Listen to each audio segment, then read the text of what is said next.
केदारेशस्य भक्ताये मार्गस्थास्तस्य वै मृतः ते अपि मुक्ता भवन्ति ये नात्र कार्या विचारणा। अर्थात केदारनाथ में पहुंचकर वहां प्रेम पूर्वक केदारेश्वर की पूजा करने के बाद वहां जल पीने से मनुष्य का फिर जन्म नहीं होता। हे ब्राह्मणों, इस भारतवर्ष में संपूर्ण जीवों को भक्ति भाव से भगवान नर नारायण और केदारेश्वर महादेव शंभु की पूजा करनी चाहिए। हरे कृष्णा।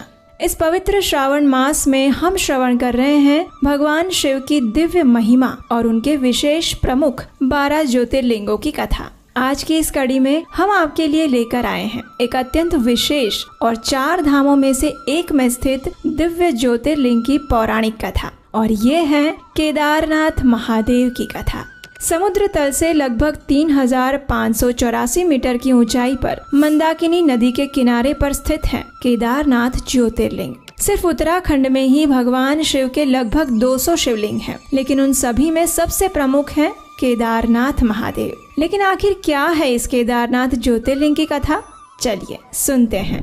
प्राचीन काल की बात है। एक भयंकर दैत्य था। उसने भगवान शिव की आराधना करके उन्हें प्रसन्न कर लिया था। जब शिवजी ने उसे दर्शन दिए और वरदान मांगने के लिए कहा तो उसने भोलेनाथ से अमृतत्व का वरदान मांगा। महादेव ने कहा कि ये वरदान देना तो उनके सामर्थ्य में ही नहीं है, वो कुछ और मांग ले।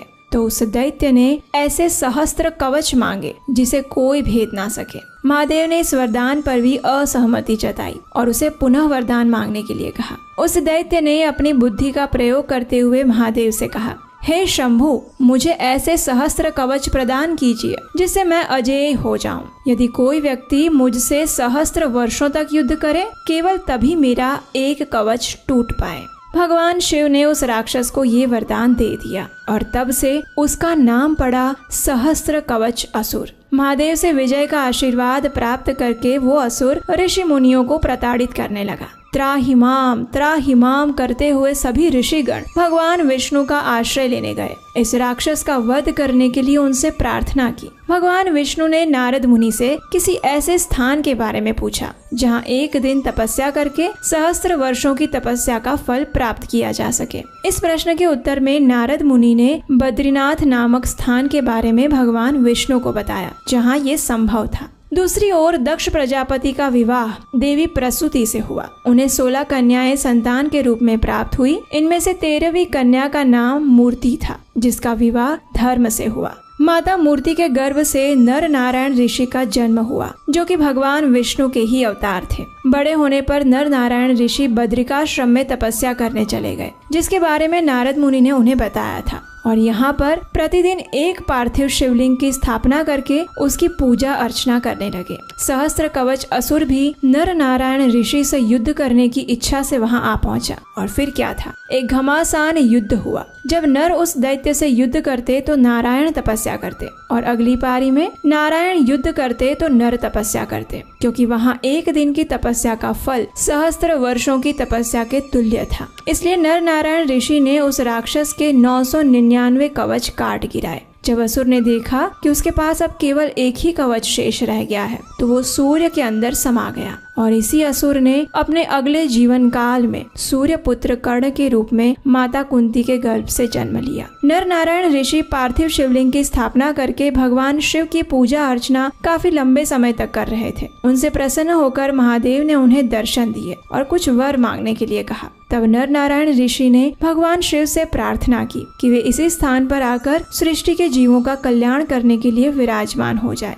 उनकी प्रार्थना को स्वीकार करते हुए भगवान शिव वहाँ केदारनाथ के रूप में वास करने लगे। इसी ज्योतिर्लिंग के विषय में एक और कथा आती है। ये बात है द्वापर युग की, जब पांडवों और कौरवों के बीच में कुरुक्षेत्र का युद्ध हुआ था। पांडव युद्ध में विजयी तो हो चुके थे, लेकिन उनके हाथों से अपने ही स्वजनों का वध हुआ था। महाराज युधिष्ठिर के राज्याभिषेक के पश्चात उनके राज्य के ब्राह्मणों ने उन्हें सुझाव दिया कि उन्हें काशी में जाकर भगवान शिव का आश्रय लेना चाहिए और अपने द्वारा हुई जीव हत्या के लिए प्रायश्चित करना चाहिए। उनकी इस बात को शिरोधार्य करके पांडव काशी की ओर निकल पड़े। जब वे काशी पहुँचे तो उन्हें पता चला कि महादेव वहाँ नहीं बल्कि बद्रिका बद्रिकाश्रम में है। भगवान शिव की शरण प्राप्त करने के लिए वे हिमालय में स्थित बद्रिकाश्रम की ओर प्रस्थान कर गए। वहाँ पहुंचकर वे भगवान शिव को ढूंढ रहे थे, लेकिन शिव जी उनके समक्ष नहीं आना चाहते थे, इसलिए वे अदृश्य हो गए। कुछ समय बाद पांडवों ने केदार पर्वत की कंदराओं में देखा कि महिषों का एक झुंड उस स्थान से गुजर रहा था, जिसमें एक महिष विशाल काय आकृति का था। महाराज युधिष्ठिर उसे देखकर तुरंत समझ गए कि ये भगवान शिव ही है। ये सोचकर उन्होंने भीम को आदेश दिया कि उस विशाल महिष को पकड़ लिया जाए, लेकिन वो महिष पांडवों को देखकर भागने लगा। भीम उसका पीछा करते रहे। उतनी देर में उस महिष ने अपना सिर बर्फ के अंदर धकेल दिया, लेकिन उसका कुबड़ बाहर ही रह गया। अचानक ही उस कुबड़ ने एक शिवलिंग का रूप धारण कर लिया, जो कि पंच महाभूतों से बना हुआ था, और उस महिष के बाकी के शरीर के भाग अलग अलग जगहों पर बाहर निकले। उनके हाथ तुंगनाथ में बाहर दिखे, उनका चेहरा रुद्रनाथ में बाहर आया, पेट मद महेश्वर में और बालों के सहित सिर कल्पेश्वर में दृष्टिगोचर हुए। और इस प्रकार इन पांचों स्थानों पर भगवान शिव के विभिन्न शिवलिंगों की उत्पत्ति हुई और उसे पंच केदार के नाम से जाना जाता है। मुख्य मंदिर केदारनाथ ज्योतिर्लिंग के नाम से जाना गया। महाराज पांडु ने भी अपनी देह का त्याग इसी स्थान पर किया था, इसलिए यहाँ पांडुकेश्वर नाम से भी एक मंदिर है। केदारनाथ का मंदिर केवल 6 मास के लिए ही श्रद्धालुओं के लिए खोला जाता है। वैशाख मास की अक्षय तृतीया से लेकर कार्तिक पूर्णिमा तक। जब ये 6 मास पूर्ण हो जाते हैं और कपाट बंद करने का समय आता है, तो मंदिर में नंदादीप नामक एक दीपक प्रज्वलित किया जाता है। 6 मास बीत जाने के पश्चात जब इस मंदिर के कपाट खोलते हैं, तो नंदादीप को प्रज्वलित अवस्था में ही पाया जाता है। ऐसा इसलिए है क्योंकि उन 6 महीनों में देवी देवता भगवान शिव की पूजा आराधना करते हैं और इस दीपक को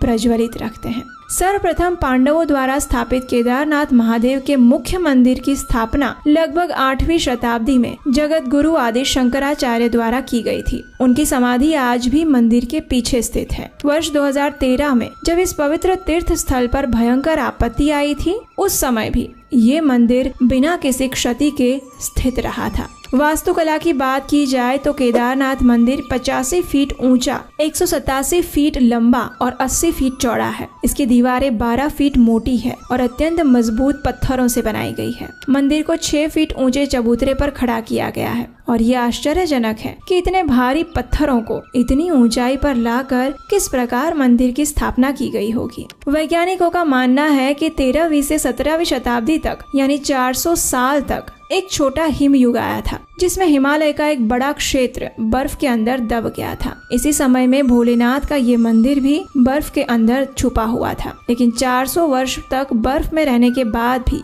ये मंदिर अपनी मूल स्थिति में बना रहा। तो ये थी आज की केदारनाथ महादेव ज्योतिर्लिंग की कथा। अगर आपको ये कथा अच्छी लगी है तो इस पवित्र श्रावण मास में इसे अपने मित्रों और परिवारजनों को भी शेयर कर दीजिए, जिससे भगवान शिव की कथा सुनने का पुण्य फल उन्हें भी प्राप्त हो जाए। अगर आपको हमारे द्वारा किया जा रहा सनातन संस्कृति के प्रचार का ये प्रयास सराहनीय लगता है, तो आप हमारा मेंबरशिप भी ज्वाइन कर सकते हैं। उसका लिंक नीचे डिस्क्रिप्शन बॉक्स में दिया गया है। तो आइए भगवान शिव को प्रिय इस अत्यंत पवित्र और मंगलमय श्रावण मास को अपनी साधना और भक्ति के द्वारा सार्थक बनाते हैं और भगवान शिव से यही प्रार्थना करते हैं कि वे हमें परम भगवान श्री कृष्ण की शुद्ध भक्तिमय सेवा प्रदान करें। हरे कृष्ण।